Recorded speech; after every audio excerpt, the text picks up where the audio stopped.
Corape informa. ¿Cómo están, amigos y amigas que nos siguen a través de los medios comunitarios de Corape? En este momento nos acompaña el abogado penalista y experto en seguridad Cristian Zambrano para analizar el último estado de excepción decretado por el presidente Daniel Noboa en 9 provincias y 4 cantones. ¿Cómo está, doctor? Buen día. Por favor, quisiéramos analizar este nuevo estado de excepción.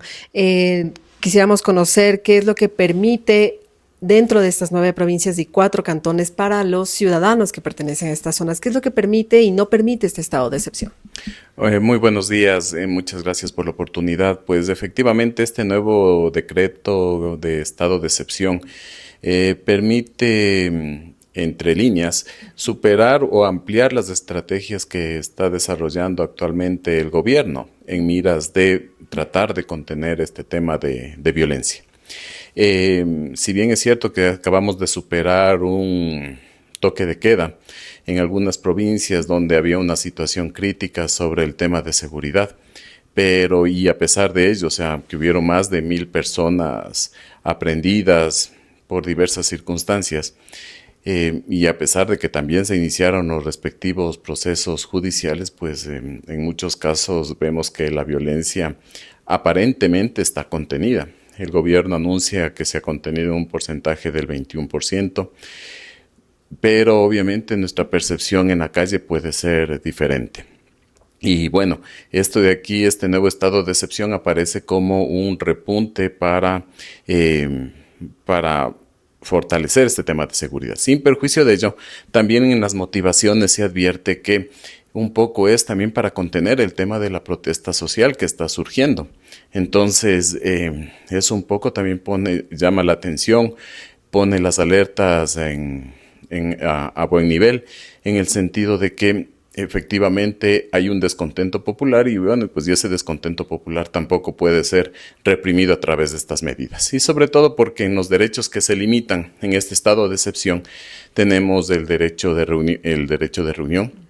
Y aunque se salva que sea para situaciones de protesta pacífica, sin embargo de ello eso no quita de que cualquier aglomeración de personas que haya pueda ser calificada como una reunión de personas disruptiva y que pueda poner en peligro la integridad, la seguridad nacional, aun cuando no haya una motivación para ello. Entonces, sí, esa parte llama muchísimo la atención y también, pues obviamente, está en entredicho también en este momento el tema de la libertad de correspondencia y está en entredicho también el tema de la libertad de movilización. Entonces, son estas situaciones las que tenemos que considerar. Y encima más porque vemos en las provincias, sobre todo vemos en las provincias del norte, ¿no es cierto? En las provincias de Carchi, de Imbabura, el descontento que hay por el problema de comercio que existe actualmente con Colombia. Entonces, eso ahí genera una alta insatisfacción en esas localidades, lo cual es justificado, pues, porque no tienen sus medios de vida están completamente limitados en este momento.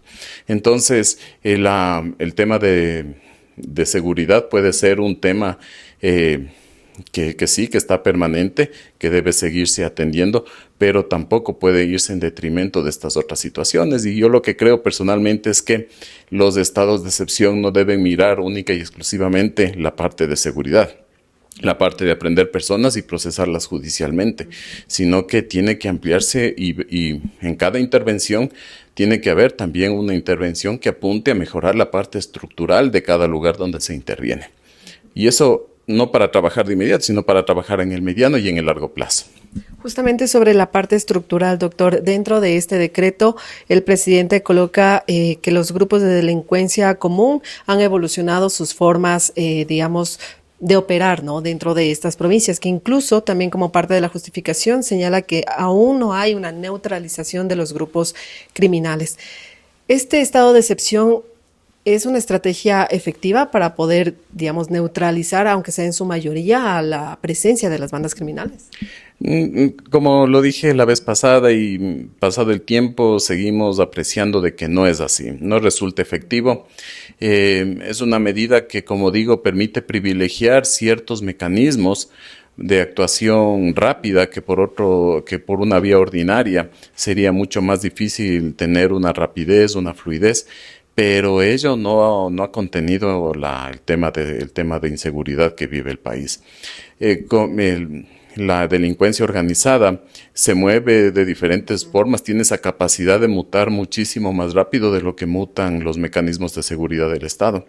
Entonces, el Estado se queda atrás y obviamente trata de retomar, de controlar la situación a través de estos estados de excepción, pero nos sometemos al estado de excepción los ciudadanos comunes y corrientes, pero estas otras personas que están en esta situación de delincuencia, obviamente que no lo van a hacer, no lo van a atender.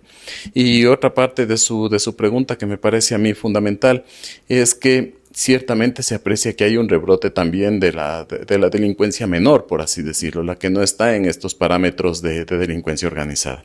Pero es por toda esta situación de crisis que estamos viviendo. Entonces, el tema de la falta de liquidez es una situación que se siente a todo nivel. Y pues bueno, vemos que no hay un incentivo para aumentar plazas de trabajo o fomentar proyectos en los que de alguna forma la población se pueda involucrar y pueda mejorar su situación económica. Entonces ese es un tema estructural fundamental que los estados de excepción no atienden, aunque deberían atender, porque no solamente se trata de la intervención militar y policial y judicial, sino que se trata también de mejorar las condiciones de vida de las personas para frenar por este otro lado también estos grupos de delincuencia organizada y estos brotes de delincuencia no organizada que hay. Doctor, en este comportamiento o esta evolución en el comportamiento de las bandas criminales, ¿se ha dado también el desplazamiento a varias zonas? Por supuesto. Lo que pasa es que el crimen no se queda en un solo lugar, ¿cierto? Entonces el crimen es como el aceite en el agua. Entonces no se va a mezclar, no se va a compenetrar y busca y se mantiene independiente de esa otra sustancia. Entonces el crimen pues tiene esa virtud, que para ellos es muchísimo más fácil mutar, es mucho más fácil cambiar de lugar, cambiar de temporalidad en su accionar. Y obviamente eso rompe el esquema de estos regímenes de excepción que tienen que por la gravedad que pueden implicar los efectos de estos decretos, pues se tiene que estos grupos tienen la posibilidad de recomponerse de mejor manera y mucho más rápido, de una forma mucho más orgánica. Doctor, en el decreto también se menciona el triángulo del crimen y esto involucra a cantones Naranjal, La Troncal y El Triunfo. ¿A qué se refiere el triángulo del crimen? El triángulo del crimen se refiere a que en esta zona se ha advertido un repunte de violencia, se ha advertido una situación de una mayor hegemonía de estos grupos de delincuencia organizada y sobre todo en este triángulo que bien se lo menciona también en el decreto, pues se aprecia que hay una gran afectación a la población civil y obviamente hay un gran desplazamiento de la población interna de esos lugares, efecto de esa violencia que hay.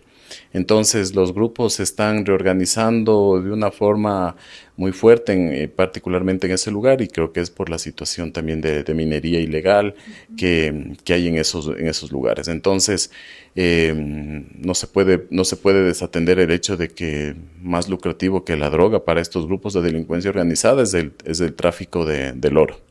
Ahora también en cuanto al flujo de mercadería, por ejemplo, este es otro de los justificativos que se menciona en el decreto, en donde señalan que este sería otro punto importante para camuflar lo que serían sustancias prohibidas, armas, municiones y explosivos. ¿Cómo poder controlar también esta situación durante estos 60 días? Es un tema complejo, no es un tema fácil, pero yo creo que no solamente se tiene que articular el tema de la policía y de las Fuerzas Armadas, sino que también tienen que intervenir mucho más decididamente instituciones como aduana y que tienen que estar mucho más pendientes y sobre todo el accionar de los GATS a través del control de tránsito terrestre en estas zonas, ¿no? Yo creo que esa parte tiene que ser mucho más fuerte el control, Salvo que, obviamente, como vamos viendo, como la perspectiva histórica nos lo demuestra, pues hay una gran infiltración de los grupos de delincuencia organizada, sobre todo en este estamento que tiene que ver con el tránsito a nivel nacional. Doctor, también pese a que se han dado múltiples estados de excepción y usted señala que esto no ha dado resultados, ¿por qué también las bandas siguen expandiéndose? ¿Cuáles son estas, digamos, estrategias que no se están aplicando o cuál es la, digamos, falta de decisión por parte del Estado ecuatoriano, del gobierno, de las autoridades principales de seguridad para que se hagan, digamos, efectivo esta contención de las bandas criminales? Claro, lo que pasa que el Estado, el poder no puede desbordarse, no puede descontrolarse. Tiene que estar sometido siempre al respeto de los derechos humanos, al respeto de las normas jurídicas que nos imperan, al respeto de la Constitución. Pues y obviamente eso impide que haya una situación mucho más decidida en el accionar. Entonces, los mecanismos que tiene actualmente el Estado permiten realizar un control, pero ese control, como lo vengo ya indicando, no apunta a la parte estructural. Entonces, es mucho más fácil para los grupos de delincuencia organizada seducir a los niños, seducir a los jóvenes para que se pongan en el punto de traficar, de ejecutar sicariatos y pues obviamente ellos lo hacen estratégicamente, no lo hacen por ninguna otra situación, sino que advierten la situación de inimputabilidad de los niños y semi-inimputabilidad de los adolescentes, que son circunstancias procesales que ellos las tienen o las saben capitalizar. Es triste que se utilice así a nuestra niñez, a nuestra juventud, pero a eso apuntan. Entonces, eso da una gran pauta del descontrol que vivimos. Y adicionalmente, el tema de la movilidad que tienen estos grupos de delincuencia organizada, captan a grupos en un lugar, captan a grupos en otro lugar, crean células. Entonces, es como literalmente se van reproduciendo y pues por eso vemos esta situación de este mayor involucramiento de niños y jóvenes en estos hechos. Doctor, en este estado de excepción, digamos, decretado por el presidente, se apunta a que sea un estado de excepción focalizado en estas 9 provincias y 4 cantones durante 60 días. ¿Este tiempo es suficiente para poder ver resultados? Yo creo que no, yo creo que lo que vamos a ver es lo mismo de siempre, vamos a ver más aprehensiones, más gente procesada, pero tangiblemente tener un resultado de reducción de violencia, quizás en estos 9 lugares disminuya, pero en otros lugares va a aumentar.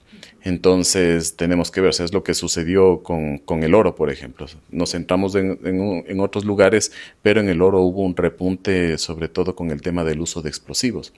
Entonces yo creo que el Estado ya tiene que dejar de jugar también a los policías y ladrones con estas personas y obviamente apuntar a una estrategia social mucho más ambiciosa que solamente reprimir y procesar judicialmente a las personas.